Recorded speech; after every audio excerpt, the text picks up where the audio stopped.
Hello friends, Gyan Arjan technical point learn with fun में आपका स्वागत है। मैं अर्पित सर। आज स्टेनो हिंदी डिक्टेशन 80 शब्द पर मिनट की गति से होगी। आइए शुरू करते हैं। स्टार्ट। अध्यक्ष महोदय, जो बिल हमारे सामने रखा गया है उसमें बहुत सारे सुधारों की आवश्यकता है। इसको और भी अच्छे ढंग से यहाँ रखा जा सकता था। मैं कुछ शब्द कहना चाहता हूँ और वह यह है कि जब जब भी आवश्यकता हुई हमारे देश के मजदूरों ने कभी बलिदान देने से अपने को पीछे नहीं रखा। जब जब आवश्यकता हुई उन्होंने ऐसी व्यवस्था को स्वीकार किया जिससे देश का कल्याण हो।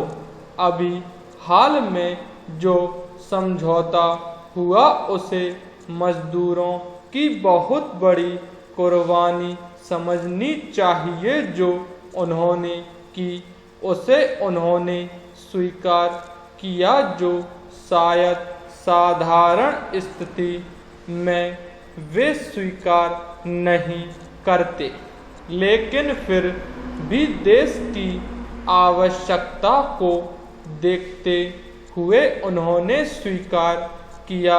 जब जब सहयोग देने की आवश्यकता हुई तो वे कभी पीछे नहीं रहे।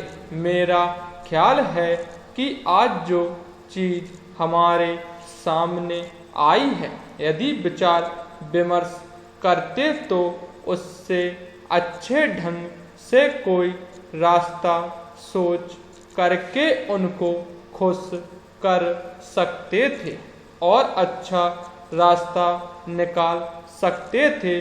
पैरा।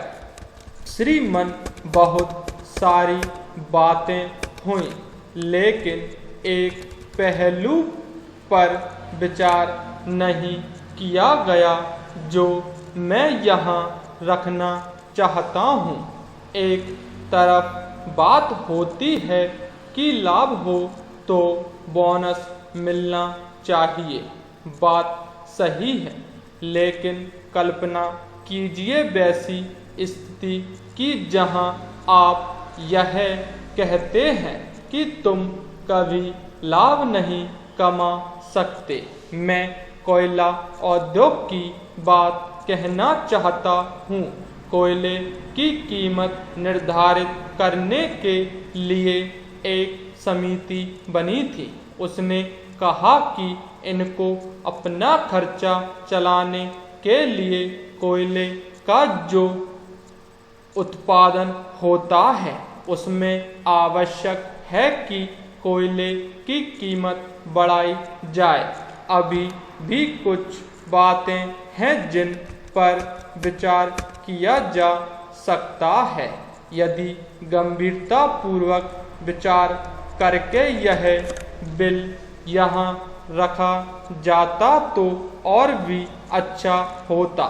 इसमें नियत की बात मैं नहीं कहता।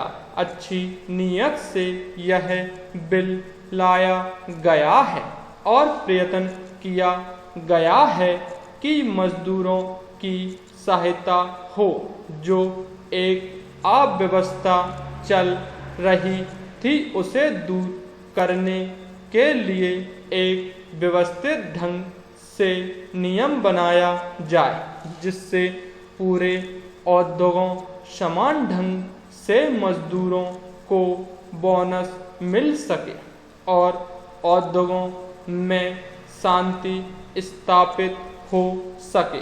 इस बात की कोशिश की गई है, लेकिन इसमें कुछ ऐसी बातें रह गई हैं जिन पर विचार करना आवश्यक है।